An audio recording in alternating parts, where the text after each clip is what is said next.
Hi there, I'm Clifford Bates, and welcome once again to Reading Aristotle's Nicomachean Ethics. Today is a very short chapter, chapter 11. This is book 1, chapter 11. Um, and because I promised to do, this is about the question of fortune and luck in that sense.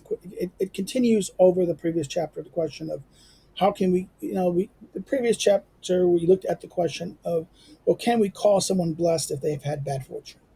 They've had this, and we get a tentative answer in that sense. But he says we define this. Let us pertain to these things to be defined at this point, right? But then he goes, okay, chapter 11. He starts off, but that the fortunes of, of a person's descendants and of all his friends contribute nothing whatsoever. But that the fortunes of a person's descendants and all his friends contribute nothing whatsoever to the happiness appears to be excessively opposed to what is dear, and contrary to the opinions held. So again,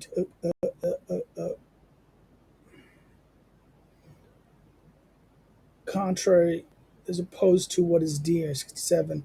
Again, excessively unfriendly or even hateful. Aphilon, aphilion.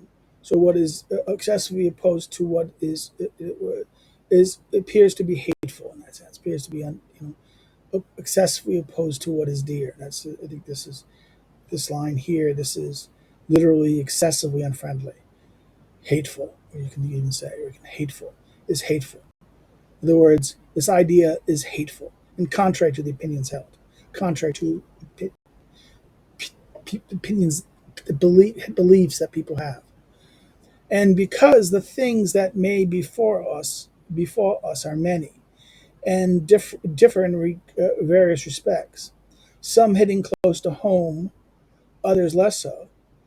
Thoroughly distinguishing each appears to be a long and endless task.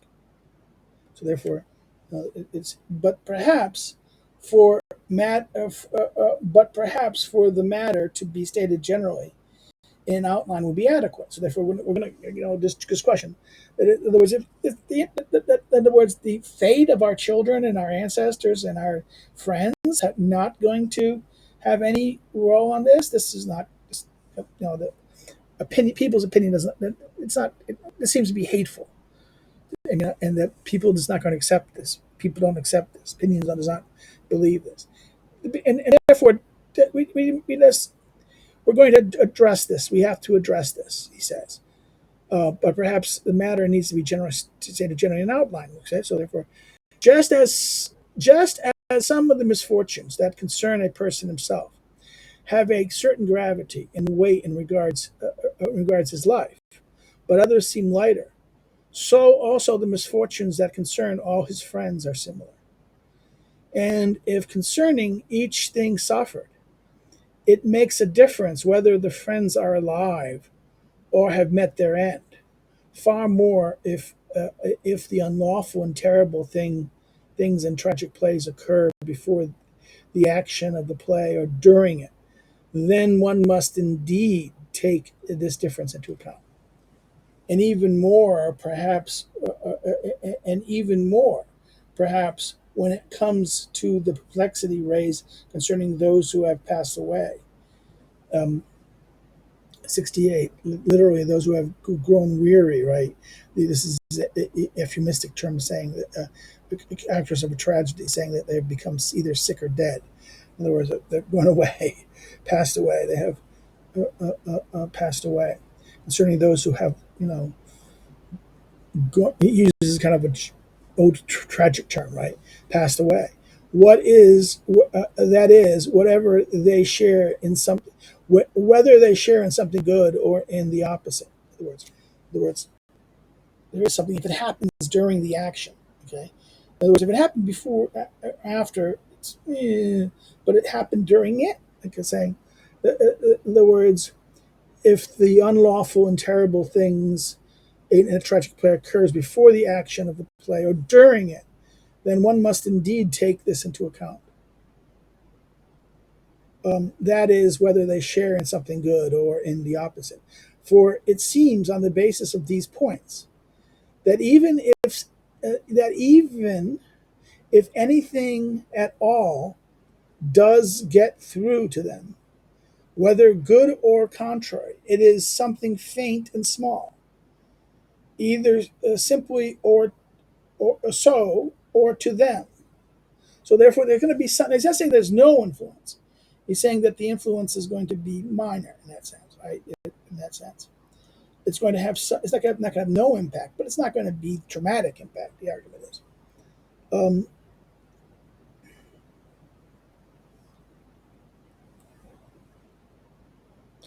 Contrary, it seems on the basis of the, in other words, pass away something. Okay,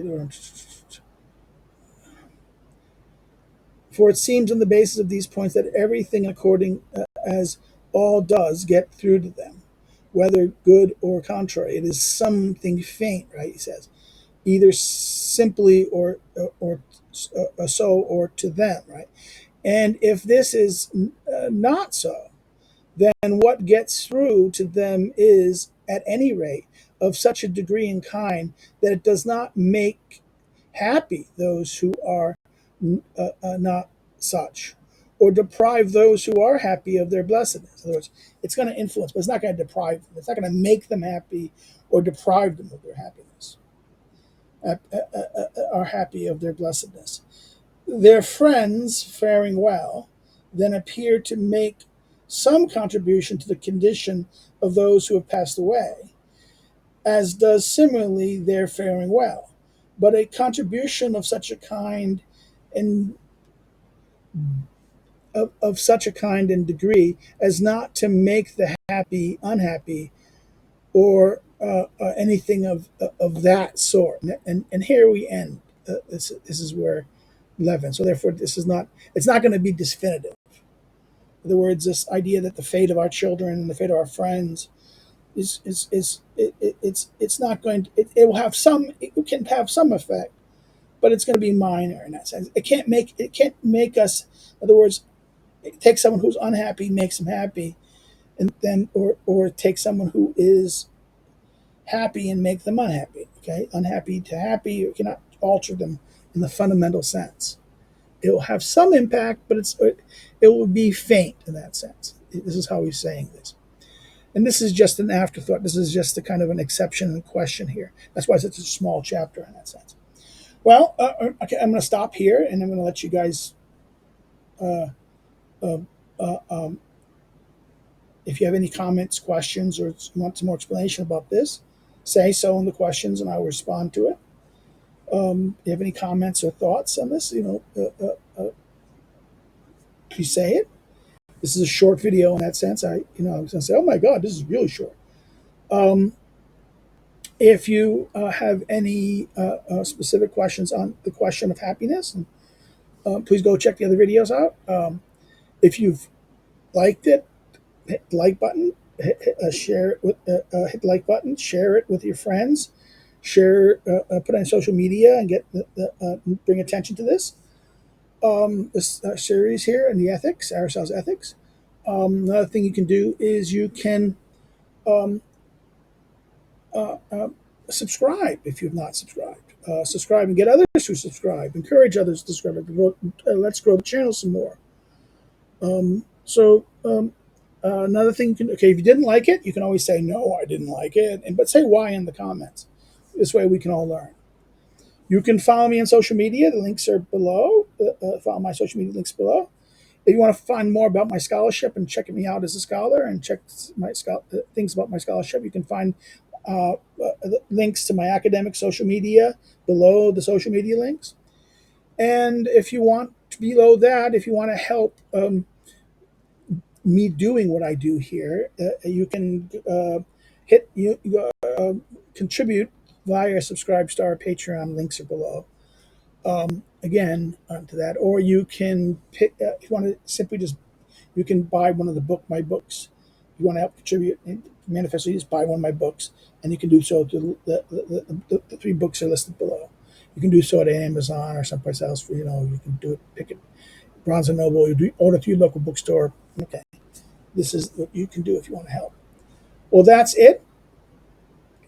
This is short. I apologize. This is going to be a short video, but this is a short chapter, and we're going to keep it to the rule. Chapter a video. So take care. Next turn we'll do chapter 11. I mean, that's chapter 12. Sorry. Sorry. Today was chapter 11. So chapter 12. Well, take care and bye bye. Have a good day.